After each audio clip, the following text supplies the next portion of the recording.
this season. They're listing him as a 50-50 chance to come back by the playoffs, but I doubt it. First thing I'm going to do is choose the pie chart that's primarily finishing,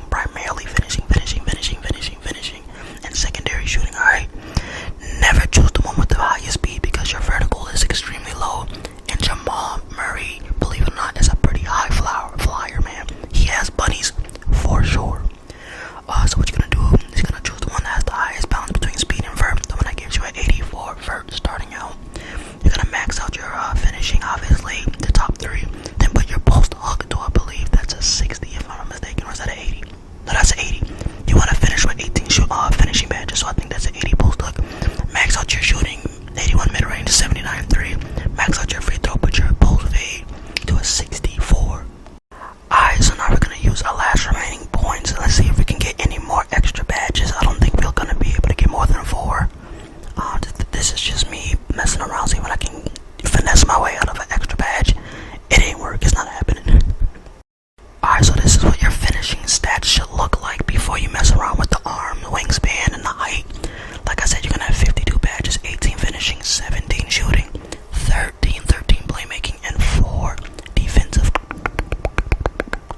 defensive badges. Alright, for the body shape, it doesn't matter. I think he has like a solid, he's not really defined like that.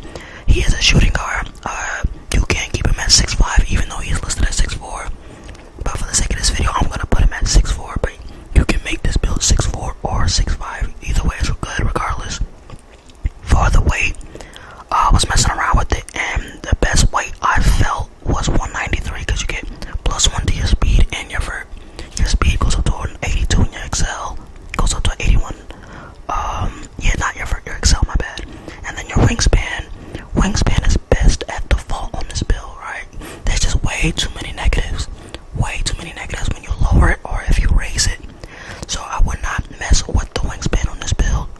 Now on to the takeover. Jamal Murray can either get a sharpshooter, shot creator, or finishing, not playmaking.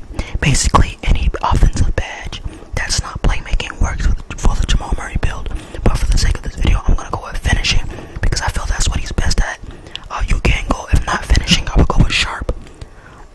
Like I said, it's gonna go you a slashing playmaker, compare you to Zach LaVine and Bradley Beal, also Jalen Brunson.